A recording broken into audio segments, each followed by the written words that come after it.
वज़ीर कानून आज़म नज़ीर तारड़ का कहना है कि तसद्दुक़ जलानी ने कमीशन सरबराही कबूल कर ली थी। हमने TROs भी भेज दिए थे। मामले को उसी शाम सियासी रंग दिया गया और धावा बोला गया। भड़क और सड़क की सियासत ने हमारा बड़ा नुकसान किया है। जो तनाव है उसमें चीफ जस्टिस ने खुद नोटिस लेकर चीफ जस्टिस ने सही किया। जिम्मेदारी सौंपी गई, मैंने उनसे पहले राब्ता किया, उन्होंने कहा मुझे आप सोचने का मौका दे। फिर अगले रोज जब कैबिनेट मीटिंग थी तो उन्होंने कहा कि हाँ ठीक है। कैबिनेट ने जब TORs फाइनल किए तो इनकी नॉमिनेशन पे आके उन्होंने कहा प्राइम मिनिस्टर ने मुझे कि बेहतर ये है कि आप दोबारा उनसे पूछ लें। मैंने उन्हें बताया कि जी सब ने आप पे इत्तफाक किया है, तो आप ये ऐसी जिम्मेदारी हम समझते हैं कि आपसे बेहतर शख्स नहीं हो सकता कोई। तो उन्होंने बखुशी कबूल किया।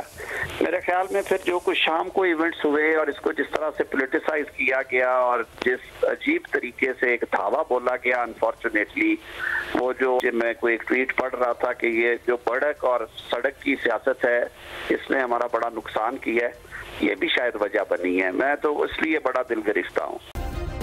सब्सक्राइब करें और बेल दबाएं ताकि कोई खबर रह न जाए।